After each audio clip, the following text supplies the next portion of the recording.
Lietuvos futbolo federacijos vadovybė kartu su miesto vadovais bei bendruomenė aptarė futbolo vystymo perspektyvas Dzūkijos sostinėje.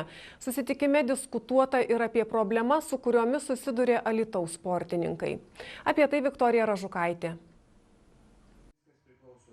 Šiandien Alytaus miesto savivaldybėje lankėsi Lietuvos futbolo federacijos delegacija, kuri susitiko su miesto vadovais bei futbolo bendruomenė. Susirinkime aptarta futbolo vystymo sistema ir klubinio futbolo perspektyvos.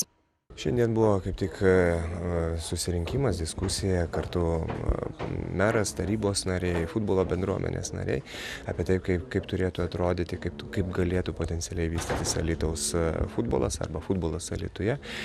Matome daug suinteresuotų dalyvių, daug klubų, daug nuomonių ir aišku, tame labai norime irgi įtraukti ir žinoti savivaldybės poziciją. Bet kokiu atveju futbolo federacijos mintis ir įsivaizdavimas, kad futbolas turi būti vystomas per klubus, per klubinę kultūrą ir ką padaryti, kokie žingsniai turėtų būti padaryti, kad Alytuje tai pavyktų įgyveninti arba galbūt tariant, kad Alytus pasirinktų šitą būtent kryptį. Alytaus apskrities futbolo federacijos prezidentas Gediminas Daukšys pasidžiaugė, kad savivaldybė inicijavo tokį susitikimą, kurio metu aptarta futbolo situacija Alytuje. Alytus turi labai geras ir didelės futbolo tradicijas. Ir tai yra vienas iš populiariausių sportų Alytuje. Todėl jam ir miesto savivaldybė, ir bendruomenė tikrai teikia didelį dėmesį ir reikia pripažinti, kad pastaruoju metu tas futbolo vystymas visas išgyvena ne pačius geriausius laikus. Nuo mūsų auksinių, čempioniškų metų praėjo 40 metų, bet vis tik norėtųsi, kad išlaikyti tam tikrą lygį.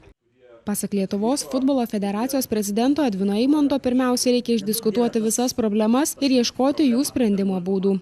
Mintis yra tai, kad visos pajėgos turėtų būti kiek įmanoma vienijamos ir nešneku vien tik tai apie finansinius resursus, bet ir apie dalyvavimą valdyme, turėtų visi suinteresuoti dalyviai, tame tarpe futbolo klubai, tame tarpe sporto mokykla arba sporto centras, tame tarpe savivaldybė ir aišku, ne paskutiniai vietoje ir federacija savo dalyvavimu. Tai manau, kad tai turėtų būti suvienytos pajėgos, klubas iš esmės turėtų būti, nesakau, kad vienas, bet tai turėtų būti pagrindinis ir Alytuje kiekvienas vaikas pradėjo žaisti futbolą nuo, pasakyčiau, 3 metų, žinotų, kad ir norėtų žaisti ne už Barceloną Realą, bet norėtų žaisti už Dainavą. Anot pašnekovų labai svarbu suvienyti jėgas ir dirbti bendram tikslui. Tai tikrai nėra tas, sakytumėm, kad Alytuje viskas blogai, bet mes norime, kad būtų Alytuje dar geriau. Ir mes manome, kad tik tai stiprindami klubą, per klubą, tai galime pasiekti. Tai turite fantastinę bazę, turite iš esmės aktyvią futbolo bendruomenę, turite palaikymą savivaldybėje. Tik tai, kaip sakoma, tik tai reikia viską suvienyti ir dirbti vieno tikslo. Iš tiesų, mūsų tikslas vienyti futbolą visą. Sujungti po bendra, tvirta, aiškia futbolo struktūrą. Ir